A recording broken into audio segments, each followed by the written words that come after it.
जवाब देंगे, उससे कोई फर्क नहीं पड़ता। बड़ी साफ सी बात है। रूट पर दोनों तरफ अरे भैया मैं किसी के बीच में, जितेंद्र जी, तो मैं तो आपके बीच में बोला नहीं था, आपने खूब उल्टा ऐसा बोल दिया।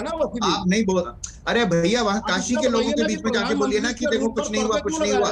काशी के लोगों को अगर लगता है, एक बात बताइए, क्या थी मेडिकल फैसिलिटी 2017 से पहले? आप बताइए 2017 से पहले पूर्वांचल में दिमागी बुखार से कितने लोग मरते थे? अरे मुझे बताइए। अरे बताइए ना 2017 के बाद कितना हुआ? के रूट पर दोनों तरफ पर्दे क्यों लगाए? ऑस्ट्रेलिया के सांसद जो हैं, वो अनुराग भदौरिया की बात सुनकर के आए हैं क्या? प्रधानमंत्री के रूट पर दोनों तरफ ऑस्ट्रेलिया के सांसद अनुराग भदौरिया की बात सुनकर के कह रहे कि काश कुछ दिन हमें मुक्ति को योगी को दे देते। मोदी जी बनारस गए, एक-एक करके जितेंद्र जी उनकी बात हो जाए, दोनों लोग साथ में बोलेंगे, समझ में क्या आएगा। ठीक है, आपको आपत्ति है कि पर्दे क्यों लगा दिए गए? अनुराग मैं आ रही हूँ, ठीक है, क्या छुपाया गया? मेरी आपत्ति यह है, पर्दे लगा परिवर्तन देखा है काशी को पुराना जितेंद्र त्रिपाठी जी, आज अगर प्रधानमंत्री वहां जाते हैं और पर्दे लगाकर चीजें छुपा दी जाती हैं, चुनाव में तो कुछ नहीं छिपेगा ना। चुनावों के आंकड़े क्या बताते हैं, इस बात पर भी तो आइए। लोकतंत्र में सर्वश्रेष्ठ तो वही होता है ना जिसको जनता चुनती है।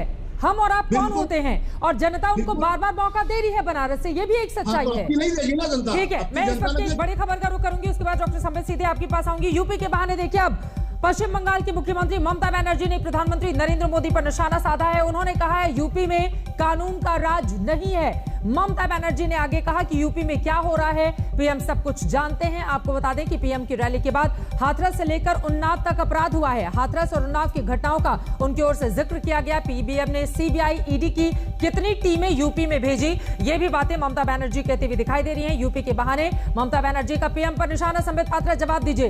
देखिए, यूपी वाले तो आपके लिए चुनौती बन ही रहे हैं, अब पश्चिम बंगाल से भी एक बड़ी चुनौती ऐसा लग रहा है कि यूपी में दस्तक देने वाली है।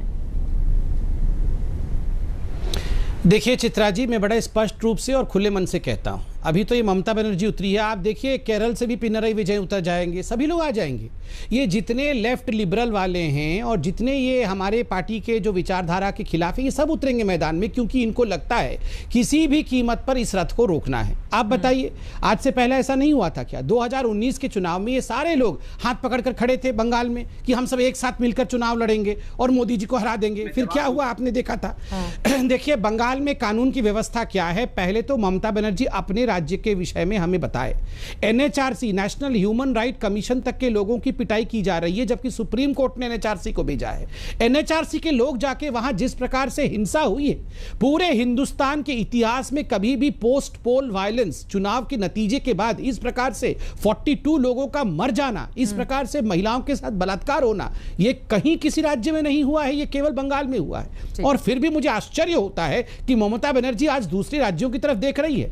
और दूसरी बात है, जहां तक काशी का सवाल है, देखिए यहां पर लोग ऐसे बात कर रहे हैं जैसे 2014 से पहले इन्होंने 8 लेन सड़क बनाया हुआ था, जैसे वहां मेट्रो पहले से चल रही थी, जैसे वहां 20 कन्वेंशन सेंटर थे, सब कुछ बढ़िया था।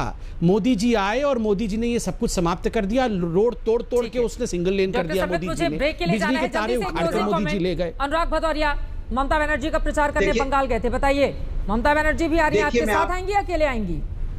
देखिए उत्तर प्रदेश में किस तरह का गुंडा राज चल रहा है, इसके बारे में भारतीय जनता पार्टी नहीं बोलेगी। सरेआम चीरन होता है। पहले महादेव जी के बारे में तो बताइए, वो सांप छुचुंदर का क्या हुआ ये तो बता दीजिए थोड़ा सा। सरेआम अपहरण हो जाता है कैंडिडेट का। अरे प्लीज भदौरिया जी, वो सांप और छुचुंदर चले गए। आपने तो प्रभु उत्तर प्रदेश, वो सांप छुचुंदर मोर, उनका क्या हुआ? सैफई की बात करते रहे, अखिलेश जी की बात करते रहे, परिवार की बात करते रहे। अरे सैफई में क्या होता था